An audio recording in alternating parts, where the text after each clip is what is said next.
Welcome to Rate the Audits, where we put misconduct on display, explore police and legal content, protect rights and demand accountability. This episode is brought to us by Auditor Matt 12128. Be sure to check the link below and subscribe to his channel and give him the credit he deserves. In this episode, Auditor Matt is outside a police station taking pictures of marked vehicles when officers approach, gather intel, and move on. Just when it seems like things are going smoothly, two more officers show up and, despite knowing what Matt is doing, unlawfully detain him under Section 1 of PACE. Matt doesn't back down. He knows his rights and lets them know they've messed up. What's your name, buddy? Matt. What's your surname, Matt? I just do this for a sort of hobby, and like I say, I just go around doing this, so I tend not to give my name out all the time because people are always asking me. I just don't want it running. Obviously, we just want to make sure nothing untoward's going on. That's the only reason I'm asking. Well, there isn't. It's only pictures of the marked cars. What's your surname, Matt? Car pictures. Like I said, I don't want to give me surname out. I'd rather not. I'm only taking some pictures of the police cars. As my colleague explained, obviously it's a bit odd you're doing like mock. It's not odd. Have you not seen on like YouTube and Flickr and stuff? But not outside police bases. Oh yeah, definitely. I've seen loads of videos of police cars whizzing down the road and stuff. Yeah. They're not coming out police bases. If you go on YouTube and you Google any police station, you'll see videos of it. Is that from you or from other people? Well, no, from loads of people. Yeah, I do, but again, it's not something I give out because it's obviously you get people commenting on the videos and stuff, and it's just I sort of like keep it private for a small audience, just like family and friends and stuff. Right from the start, the officers reveal their poor understanding of public rights by immediately fishing for details. Instead of assessing the situation calmly, they jump straight to asking for the auditor's surname simply because they find his activity odd. This approach shows a clear lack of professionalism and proper policing. Just because something seems unusual to them doesn't automatically justify demanding personal information. The problem here is that the officers are letting their personal discomfort dictate their actions rather than relying on legal grounds. In policing, something being unfamiliar or uncommon does not mean it's suspicious or illegal. Officers should be well aware that the right to film in public is protected, and being uncomfortable with it doesn't change that. Like I said, I've not got any problems with you videoing the cars, the police officers or anything like that. Yeah. And I have said before, but all I'm concerned about is that you're videoing officers' private cars, which again, we can't really stop you doing. Yeah. Because you just said that if those people were that way inclined, they would just simply come down here and do it themselves. So how do I know that's not what you're here for? Well, that could be the case for anyone that walks past. I think I'm perfectly entitled to stop and ask you what you're doing and why you would Right. do that. Yeah, I know, and you have done, and I've told you. This is what I'm saying. But we're trying to obviously make sure nothing untoward's happening. How- You're giving it your surname. How can anything untoward happen? I mean, are you deliberately after confrontation with the police? Is that If I was after confrontation with the police, I'd be giving you hell now. So no, obviously not. I've No. not said you're breaking any laws or anything like that. I've not asked you to stop. I've not tried to... No, that, yeah, but if you say that I'm after confrontation, I'd admit, I'd flat say I wouldn't be being civil with you, I'd just tell you to bugger off sort of thing. What the officer fails to grasp is that the auditor's willingness to explain his actions and calmly interact actually demonstrates the opposite of confrontation. In fact, the auditor is doing exactly what you would expect from someone who knows they're within their rights, being open, transparent, and cooperative. The issue here is that the officer's mindset is skewed by a preconceived notion that anyone filming police property must have malicious intent. Rather than appreciating the auditor's civil approach, he immediately assumes hostility simply because he's uncomfortable with being filmed. This kind of biased thinking is not only unprofessional, but problematic when it comes to public accountability. Officers should recognize that civility and transparency are not signs of confrontation, but rather of someone who is confident in their rights. All I'm saying is, from my point of view, I don't understand why you would want a video. I mean, the marked cars, like I said, is fine. Yeah. Just making sure you're not videoing private officers' cars. That's all. You can't make sure of that though, can you? Well, all right, I can't stop you doing it. No. Right, I've said I'm not going to. I've no reason to. But you won't show me that you've Well, not been... I'm recording at the moment. No, I can't stop my video. I give you my word, I will not get any, even if they're really nice cars, I will not put them on. And if there is any by accident, I will blur the number plates out. I'll do this with other people if they say, Because a lot of them do have concerns about private cars and things. And I say, yeah, no problem. I can understand that. I can blur it out. People that would want to maybe cause us harm and stuff like that, and you know, it's just not. I get your concerns with it. Yeah. But you've got my word. No private vehicles will go on the internet or anything like that, or not even on my own camera. Regardless, it's just marked cars. That's all it is. Okay. All right. You won't give us your. I'd rather not. It's just I don't want it sort of going about all the time. Every time I come and do some like videos and photos and stuff. This moment truly shows how reasonable and transparent the auditor is being, despite not being legally obligated to do so. When the officer raises concerns about private officers' cars being recorded, the auditor goes out of his way to reassure him. He promises that even if the cars are really nice, he will not include them in his footage, and if any happen to appear accidentally, he will blur the number plate. This level of consideration and cooperation goes far beyond what is legally required, and it shows that the auditor is not trying to cause trouble or invade personal privacy. The problem here is that the officer fails to acknowledge or appreciate the auditor's willingness to compromise and be respectful. Instead of recognizing that the auditor is being more than fair, the officer remains focused on trying to justify his discomfort and still tries fishing for his name. Have you had no one down at this one before doing videos and stuff or pictures? So, I'll be honest, we have had people down here. All right, yeah. And sometimes these people are fixated people, so they may have mental health problems, they may be obsessed with the police, Yeah. they may wish to do police officers harm. It's people's temper, people's mood can change, people don't like being stopped and spoken to. So this I think you've worked that out with the pair of yous that I'm perfectly all right and I don't mind being spoken to. I don't know you at all. I know that Well, the Border Police have stopped someone out here, was armed with a knife, and he had come down here specifically to cause harm to the police, which is why we're speaking to you now, to make sure you're not one of these fixated people who's going to do us harm. Definitely not. But I say, I've explained what I'm doing. I'm just here to take pictures and some videos of the marked cars leaving, and that's it. So. Okay. This response from the officer is incredibly telling and frankly disturbing. When the auditor calmly asks whether anyone has recorded at the police station before, the officer could have simply said, "No, we haven't had people recording here before." Instead, he immediately responds with, "We have had people down here before," but then takes it in a completely different direction by saying those people were fixated, may have mental health problems, may be obsessed with the police, and may wish to do police officers harm. This isn't just a bizarre leap in logic, it's an intentional attempt to associate lawful recording with dangerous behavior. Rather than acknowledging that filming from a public space is legal and that auditors frequently do this across the country, he immediately draws a comparison to unstable or harmful individuals. That's fine, mate, but as you say, you're obviously the current climate we're in, you're obviously terrorism, especially right-wing terrorism as well. That's why we've come out to speak to you. Right, it's you should be all aware you've had memos regarding people doing photos and videos. They're all over YouTube, so that's what I'm doing. That's fine. Have you got your ID on them? No, you're not getting me ID, you're not getting me details. No.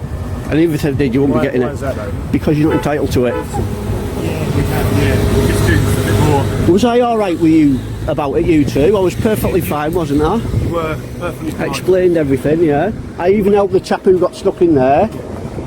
Got myself grazed knees, guys. Yeah. So what's your first name? Sorry. Matt. Matt. Yeah. The issue we've got, Matt, is you should travel all the way from north. It doesn't matter where I've travelled from. It doesn't matter if I've travelled from. It doesn't matter if I've travelled from France to do it. Road, I can understand why it brought you to here. It doesn't matter. I could come here from 1,000 miles away just for the day and it won't matter. If I want to do that, I'll do What it. you've got to understand, mate, it's my job is to sort of confirm who you are and why you're here. It's not your job to confirm who I am and why I'm here. No, it's not. It's none of your business, that. The officer trying to frame travel distance as suspicious is completely misguided. Just because someone has come from far away doesn't automatically make their actions suspect or unlawful. People travel for countless reasons: tourism, personal interest, or simply because they can. The officer's fixation on where the auditor came from shows a lack of objectivity and an attempt to grasp at straws to justify heightened suspicion. What's more concerning is how the officer seems to equate distance travelled with intent, as if coming from another area somehow makes criminal activity more likely. This line of thinking is not just flawed, but borderline discriminatory. It's an attempt to escalate a situation that should have remained simple and straightforward. Right, are you detaining me? Sorry? Are you detaining me? Well, mate, I'm trying to have a conversation. Well, I've finished having a conversation. I've explained what I'm doing to these guys. Don't come down here and tell me I'm only allowed to come down and take pictures if I'm local or if I'm staying in a hotel, etc., etc., or I'm here on... Are you listening? I think this is enough I think He's not. I've been nice to you guys. I've told you what I'm doing. not to be nice to these. Right, no, he's coming up and he's demanding the ID and he's suggesting that I'm not allowed to do it, etc., etc. But if it's a one, Have you got some ID, mate? Like I've already explained to you, if it's one, we do get fixated people that do hang around the police stations and they do want to do us harm. Alright? potentially. So, With a camera, Yeah. we've already been through this. yeah, we have. However, I think so, yeah. you've attracted another set of police officers' attentions, haven't you? Yeah, just let me speak to these guys. But if you speak to the uniform officers, because I'm speaking to my colleague. Right, well, I was going to say, if you're going to detain me and search me, there's going to be a lawsuit because it's an unlawful detainment and an unlawful search. No, if she's going to detain me, then crack on. No, unless she's detaining me. I don't know if you've got any weapons. Okay, Matt, at the moment, it's 10 for search section 1 place. After all the explanations and the auditor clearly outlining his rights, the officers still decide to detain and search him under Section 1 of PACE. This decision is not just heavy-handed, it's completely unjustified. Section 1 of PACE allows officers to stop and search a person if they have reasonable grounds to suspect they are carrying stolen or prohibited items. What makes this even worse is the context. The auditor had been transparent, civil, and cooperative throughout the entire interaction, clearly stating his intentions and even offering reassurances regarding private vehicles. Despite this, the officers chose to escalate by using stop and search powers without any credible suspicion. Filming police vehicles, which are public property in a public space, does not provide reasonable grounds to believe someone is carrying prohibited items. It's a blatant misuse of PACE to assert control rather than to address any genuine criminal activity. The reason you're detained for research is because we've seen you observing. You said you're filming cars, yet you're watching, after telling us you're filming cars, you're watching the passenger gate. I also suspect you might be the same person that's been, information has suggested they've been outside police spaces before. So I'm searching you for weapons. My name's PC Winkworth, I'm from Chadwell Heath Traffic Garage. In the search, you're entitled to a copy of the search record. Are you okay with my search by myself, or would you like a male officer to conduct the search? No problem. Excellent. Say that. My name's Peter McDarby. Okay, unfortunately, I want to go to the back of the outside, okay? Just going to undo your top there. You've got a t-shirt underneath. Just going to feel around your waistband. I'm not dropping your pants or anything like that. Just feeling around it, okay? Could you turn around for me, please, Matt? Thank you. Don't just turn it on. Matthew, for future reference, when officers speak to you, if you just obviously give them all your details. I don't have to give him me details, pal. What I'm saying, Matthew, is that it's better for you. So if you're Right. going to record outside police stations, just give them all your details. I'm not going to be giving any of my details. I don't have to. What did you say your name was again, or your number? Peter McDarby. Right, you're going to be getting spoken to about this. This statement from the officer is absolutely outrageous and shows a complete misunderstanding of citizens' rights. After completing the search and finding nothing, just as expected, the officer tells the auditor, for future reference, when officers speak to you, give them all your details. This is not just incorrect, it's dangerous advice that completely disregards the fundamental right to privacy. In the UK, members of the public are not legally required to give their personal details to the police unless they are being detained under specific legislation, such as Section 50 of the Police Reform Act, or when driving a vehicle. In this situation, the auditor was filming marked police vehicles from a public space, an activity that is entirely legal and does not warrant personal disclosure.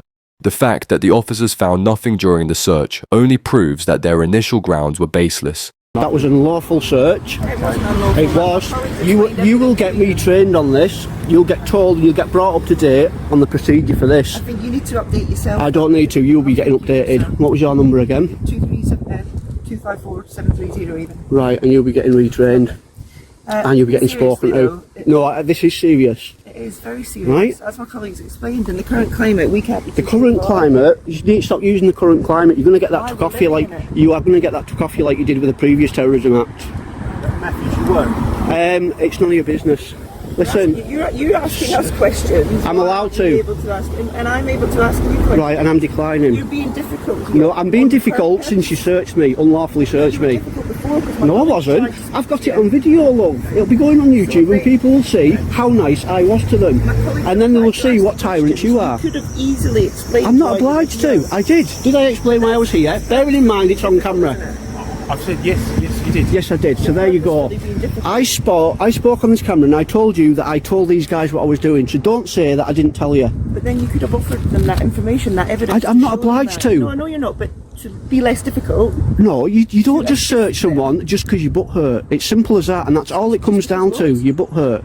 You're upset. Your feelings are hurt because I won't give me details out.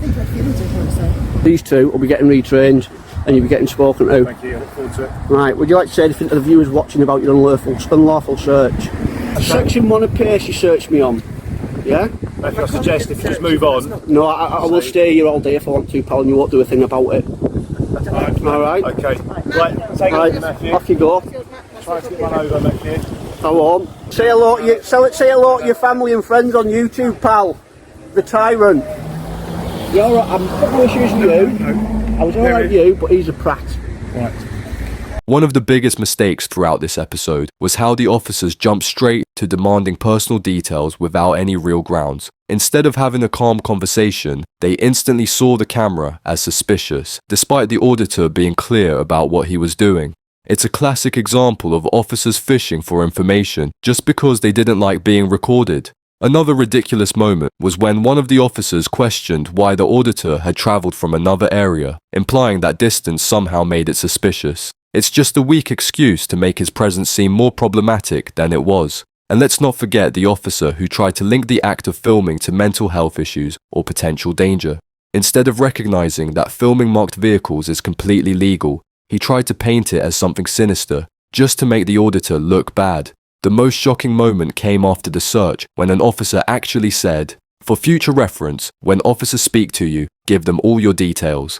That statement is completely wrong and shows a worrying lack of understanding. You're not legally required to give your details just because an officer asks, unless they have specific legal grounds. The fact that the officer made this claim after finding nothing illegal just shows how desperate they were to justify their actions. This whole encounter could have been resolved quickly if the officers had just respected the auditor's right to film and listened to his explanation. Instead, they let their biases and assumptions take over, leading to an unnecessary detention and search. The auditor knew his rights and wasn't intimidated, and in the end, it's clear that the officers just didn't know how to handle someone who wouldn't back down. That's it for today's video. If you enjoyed this episode, don't forget to like, comment, and subscribe. It really helps me continue with my independent coverage. Also, don't forget to check out Auditor Matt. His channel is linked in the description. Show him some love. Thanks for watching. This was Rate the Audits, and I'll see you in the next one.